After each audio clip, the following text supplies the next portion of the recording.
ಬರಮಾಡಿಕೊಳ್ಳೋಣ ನಮ್ಮ ನಿಮ್ಮೆಲ್ಲರ ನೆಚ್ಚಿನ ನಮ್ಮ ಕನ್ನಡ ಚಿತ್ರರಂಗದ ಕನಸುಗಾರ ಕ್ರೇಜಿ ಸ್ಟಾರ್ ರವಿಚಂದ್ರನ್ ಸರ್.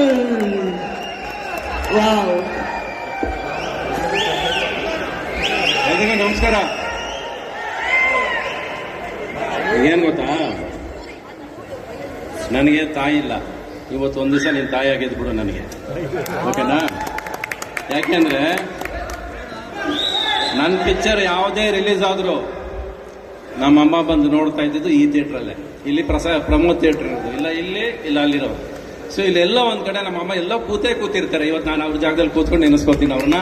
ಅವ್ರು ನೆನೆಸ್ಕೊಕೊಂಡು ಎರಡು ಮಾತು ಶುರು ಮಾಡ್ತೀನಿ. ಅವ್ರು ಯಾವಾಗಲೂ ಒಂದೊಂದು ಪಿಕ್ಚರ್ ನೋಡ್ಕೊಂಡ್ ಬಂದಾಗಲೂ ಕೂಡ ಅವ್ರು ಬರ್ತಾ ಇದ್ದ ಸಿನಿಮಾ ನೋಡೋದಕ್ಕೆ ಅಲ್ವೇ ಇಲ್ಲ, ಸಿನಿಮಾ ನೋಡಿರ್ತಾರೆ. ಆದರೆ ನನ್ನ ಮಗನ್ನ ನೋಡಿ ಜನ ಹೇಗೆ ಪ್ರೀತಿಸ್ತಾರೆ, ಹೇಗೆ ಮೆಚ್ಕೋತಾರೆ, ಎಲ್ಲಿ ಚಿಲ್ಲೆ ಹೊಡಿತಾರೆ, ಅದನ್ನ ಬಂದು ಮನೆಯಲ್ಲಿ ಅವ್ರು ಎಕ್ಸೈಟ್ ಆಗ್ತಿದ್ರಲ್ಲ, ಆ ಖುಷಿನೇ ಮನೆಯನ್ನ ಸಂತೋಷ ಪಡಿಸೋದು. ಅದು ನಿನ್ನ ಮಗಳು, ನಿನ್ನ ತಾಯಿ. ನನಗೆ ನಿನ್ನ ಟ್ರೈಲರು ಕಾಣಿಸ್ಲಿಲ್ಲ, ನೀನು ಹಾಡು ಕೇಳಿಸ್ಲಿಲ್ಲ, ಏನು ಕೇಳಿಸ್ಲಿಲ್ಲ, ನಿನ್ನ ಕಣ್ಣಲ್ಲಿ ನೀರು ಕಾಣಿಸ್ತು, ಅದು ಹೊರಗೆ ಬರಲಿಲ್ಲ, ಅಲ್ಲೇ ಅರ್ಧ ಗೆದ್ದಾಯ್ತು. ನೀನು ಒಳಗಿಟ್ಕೋಬೇಕು. ಗಂಡಸಾದ್ರು ಯಾವತ್ತು ಕಣ್ಣೀರು ಹಾಕ್ಬಾರ್ದು, ಒಳಗಿಟ್ಕೋಬೇಕು. ಆ ಸಿನಿಮಾ ಮೇಲೆ ಎಷ್ಟು ಪ್ರೀತಿ ಇದೆ, ಎಷ್ಟು ಆಸೆ ಇದೆ, ಎಷ್ಟು ಕನಸು ಕಂಡುಕೊಂಡಿದೆ ಅನ್ನೋದು ನಿನ್ನ ಮಾತು ಹೇಳುತ್ತೆ. ನಿನ್ನ ಜೊತೆ ಬಂದಿರೋ ಸ್ನೇಹಿತರೆಲ್ಲ ಹೇಳ್ತಾರೆ. ಸೊ ನಿನ್ನ ಕನಸು ನಿಜ ಆಗಲಿ, ಆಸೆ ನಿಜ ಆಗಲಿ. ನಾನು ಒಂದಂತೂ ಹೇಳ್ತೀನಿ ರೀ, ಹೆಣ್ಮಕ್ಳಿಗೆ ಡೆಲಿವರಿ ಪೈನ್ ಅಂದ್ರೆ ಗೊತ್ತು. ಆದ್ರೆ ಪ್ರತಿ ಸಿನಿಮಾ ಮಾಡಬೇಕಾದ್ರೆ ಪ್ರತಿ ಒಂದು ಡೆಲಿವರಿ ಪೈನೇ. ಆದ್ರೆ ಆಪರೇಷನ್ ಮಾಡೋದು ನೀವುಗಳು, ಸಿಸೇರಿಯನ್ ಮಾಡೋದು ನೀವುಗಳೇ. ಫಸ್ಟ್ ಏನಾದ್ರು ಒಂದು ಆಪರೇಷನ್ ಮಾಡ್ರಿ. ಆಪರೇಷನ್ ಮಾಡಿದ್ರೆ ಎಲ್ಲ ಪಿಕ್ಚರ್ ಅಲ್ಲಲ್ಲೇ ಸತ್ತೋಗುತ್ತಲ್ಲ. ಬದುಕ್ಸ್ರಿ ಫಸ್ಟ್, ಅಲ್ವಾ? ಬದುಕ್ಸ್ರಿ ಫಸ್ಟ್. You should allow. ನೋಡ್ಬೇಕು, ಸಿನಿಮಾನ ನೋಡಬೇಕು. ಫಸ್ಟ್ ಆಫ್ ಆಲ್ ಥಿಯೇಟರ್ಗೆ ಹೋಗ್ಬೇಕಾದ್ರೆ ಪ್ರತಿಯೊಬ್ಬರಿಗೂ ಇವತ್ತೊಂದು ರಿಕ್ವೆಸ್ಟ್, ಪ್ರೇಕ್ಷಕರಾಗಿ ಸಿನಿಮಾಗೆ ಹೋಗ್ರಿ. ವಿಮರ್ಶೆ ಮಾಡಕ್ ಮಾತ್ರ ಸಿನಿಮಾಗೆ ಹೋಗ್ಬೇಡಿ. ವಿಮರ್ಶೆ ಮಾಡೋದು ಐಡಿಯಾನೇ ಕೂತಿರ್ತೀರ, ಕೂತ್ಕೊಂಡು ಕಮೆಂಟ್ ಮಾಡೋದು, ಲೈಕ್ ಮಾಡೋದು, ಕಮೆಂಟ್ ಮಾಡೋದು, ಲೈಕ್ ಮಾಡೋದು. ಯಾವನ್ ಕೇಳಿದ ನಿಮ್ ಕಮೆಂಟ್ನ? ಅದ್ರಲ್ಲಿ ₹1 ದುಡ್ಡು ಬರಲ್ಲ. ಅದ್ರಲ್ಲಿ ಫಸ್ಟ್ ಆ ಲೈಕ್ ಸಾಯೋದನ್ನ ಬಿಡ್ರಿ. ಸಿನಿಮಾದವ್ರು ಅವ್ರನ್ನ ನೀವು ಸಿನಿಮಾ ಥಿಯೇಟ್ರಲ್ಲಿ ಸಿನಿಮಾ ನೋಡ್ತಿರ್ತಾರೆ, ಅವ್ರಿಗೆ ತಗೊಂಡ ಕ್ಯಾಮ್ರಾ ಇಟ್ಕೊಂಡು ಕೂತಿರ್ತೀರಾ. ಅವ್ರು ಸಿನಿಮಾ ನೋಡೋದ್ಬಿಟ್ಟು ನಗ್ತಾ ಕೂತಿರ್ತಾರೆ, ನಗು ಬರ್ದವ್ರು ನಗ್ತಾ ಕೂತಿರ್ತಾರೆ ಥಿಯೇಟ್ರಲ್ಲಿ. ಏನೇನ್ ಬಿಡ್ತೀರ ಅವ್ರನ್ನ? ಪ್ರೇಕ್ಷಕನ್ನ ಸಿನಿಮಾ ಥಿಯೇಟ್ರಲ್ಲಿ ಪಿಕ್ಚರ್ ನೋಡಕ್ ಬಿಡ್ರಿ. ಅವನು 2.5 ಗಂಟೆ ಅವ್ನು ಮೈ ಮರ್ಸಿದ್ರೆ ನೀನು, ಅದು ಸಿನಿಮಾ ಆಗೋದು. ನೀವು ಅವನಿಗೆ ಹೋಗಿ ಪಿಕ್ಚರ್ ಶೂಟ್ ಮಾಡ್ಕೊಂಡು ಅವನನ್ನ ಆಕ್ಟ್ ಮಾಡಿ. ಇವತ್ತು ಪ್ರೇಕ್ಷಕರನ್ನು ಕೂಡ ಆಕ್ಟರ್ ಮಾಡಾಕ್ಬಿಟ್ಟಿದ್ದೀರಾ.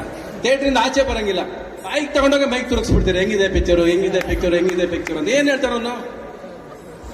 ಏನ್ ಹೇಳಕ್ಕಾಗತ್ತೆ ಪಿಕ್ಚರ್ ಬಗ್ಗೆ? ಈಗ ನಮ್ಮನ್ನು ಕರೆದಿದ್ಯಾ, ನಾವೇನ್ ಹೇಳಕ್ಕಾಗತ್ತೆ? ನಾವು ಚೆನ್ನಾಗಿ ಆಗ್ಲಿ ಅಂತ ಬಯಸ್ಬೋದು, ಬಟ್ ಚೆನ್ನಾಗಿ ಮಾಡ್ಬೇಕಾಗಿರೋ ಕೆಲಸ ನಿಮ್ದು. ನೀವು ಸಿನಿಮಾ ಚೆನ್ನಾಗಿ ಮಾಡಿದ್ರೆ ಚೆನ್ನಾಗಿ ಹೋಗುತ್ತೆ ಅಷ್ಟೇ. ನಾವು ನಂಬಿರೋದಿಲ್ಲ ಅಷ್ಟೇ, ಸಿಂಪಲ್ ಅದು. ಸೊ ಫಸ್ಟ್ ಪ್ರೇಕ್ಷಕರು ನೀವು, you should learn to deliver the babies ನಾವು. ಇಲ್ಲಾಂದ್ರೆ ಪ್ರಯೋಜನ ಇಲ್ಲ.